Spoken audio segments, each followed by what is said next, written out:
Je veux dire, on peut se battre la coupe en disant tout ce qu'on n'a pas fait, les rendez-vous loupés, le travail d'hégémonie politique qu'on n'a pas fait sur des questions stratégiques à gauche, ce qui est tout à fait vrai, et on en prend notre part. Maintenant, j'ai envie de dire, donne-moi une chaîne d'infos en continu avec les moyens de Bolloré et les radios. Je pense sincèrement qu'on peut faire, on peut faire reculer les idées racistes de manière générale, au-delà des scores du RN, de manière radicale. Parce que là, enfin, je veux dire, c'est inégalé.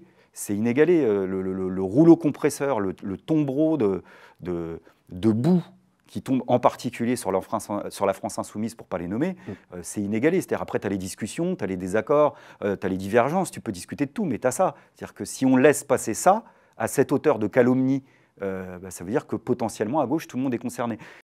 Orban, par exemple, on l'a un peu oublié, j'ai retrouvé un article du Figaro, c'est clairement pas la presse gauchiste, hein, de 2010. Il arrive au pouvoir, il fait une loi sur la presse, qui est une loi, clairement, même le Figaro à l'époque en parle d'une loi pour bâillonner la presse indépendante. Il crée une espèce d'autorité nationale où il y a quasiment que des membres du Fidesz, donc son parti, et qui peut donner des amendes à n'importe quel organe de presse qui balance, de leur point de vue, des fake news, c'est-à-dire en fait des critiques au pouvoir. Et donc, ça a provoqué à la fois... ça a provoqué beaucoup notamment d'autocensure dans la presse où en gros plus personne n'ose critiquer le pouvoir parce qu'il sait que en gros la survie de ton organe de presse en dépend, parce que si tu tapes une amende, bon, aucune force de gauche parvenant au pouvoir ne pourra s'épargner la tâche de lancer une grande réforme de structure du secteur des médias.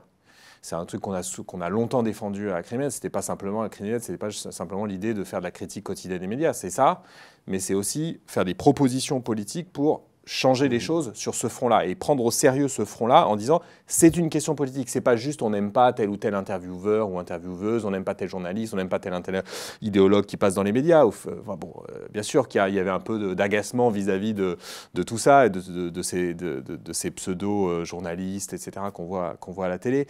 Mais le plus important, c'était dire refaire ou faire de la question des médias une question politique avec du coup des propositions de transformation radicale de ce secteur pour ôter, en particulier au pouvoir économique, mais aussi au gouvernement d'ailleurs, hein, le pouvoir qu'ils ont sur la presse, sur les médias, sur l'information, sur la communication et sur le débat politique.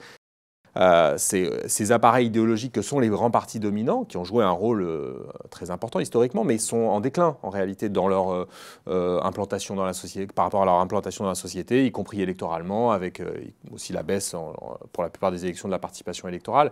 Et donc les médias, en quelque sorte, dominants, suppléent aux partis dominants dans ce rôle d'organisateur de l'hégémonie néolibérale et raciste, en fait.